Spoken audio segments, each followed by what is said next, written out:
네, 의사 증원을 두고 정부와 의료계의 강대강 대치가 여전한 가운데 의대 교수들도 본격적으로 단체 행동에 나설 조짐을 보이자 정부가 적극 만류하고 있습니다. 현장에 나가 있는 취재기자와 자세한 상황 알아보겠습니다. 조성음 기자.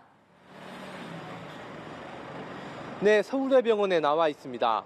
네, 오늘 오전 브리핑을 진행한 정부는 한 목소리로 의대 교수들의 집단 행동을 만류하고 나섰습니다. 19개 의과대학이 모인 공동비상대책위원회가 각 의대 교수들의 사직서 제출 여부를 결정짓겠다고 말했기 때문입니다.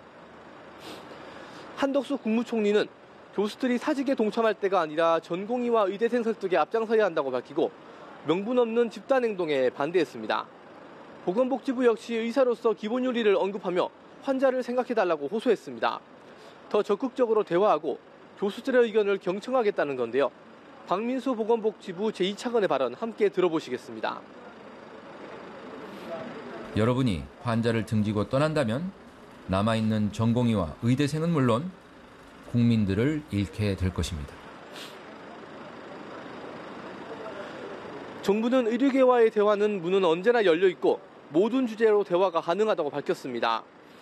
하지만 해외 기관에서 1년 정도 정책 절차성을 따져본 뒤 증원 여부를 결정하자는 주장에 대해선 정부의 의대 2,000명 증원 의지가 확고함을 다시 한번 밝혔습니다.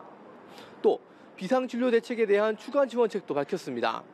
오늘부터 한 달간 상급 종합병원 치료협력센터를 통해 1, 2차 병원으로 환자가 이송되면 지금까지 전액 본인 부담이었던 구급차 이용료를 정부가 전액 지원합니다.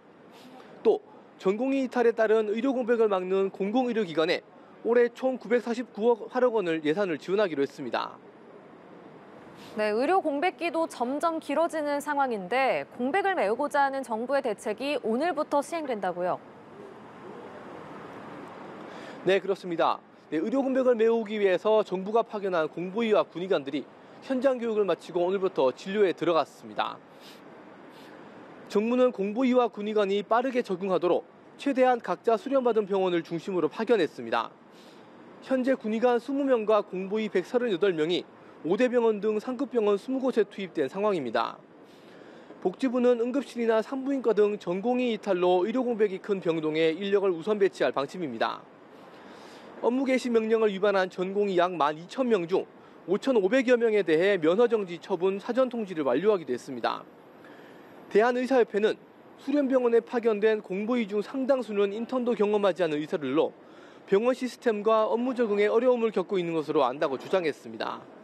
또 공보의 차출로 생긴 지방의료 공백을 지적하며 의대 정원 증원과 필수인료 정책 패키지를 발표한 정부가 오히려 대도시와 지방의 의료 격차를 더 벌리고 있다고 비판했습니다. 지금까지 서울대병원에서 전해드렸습니다.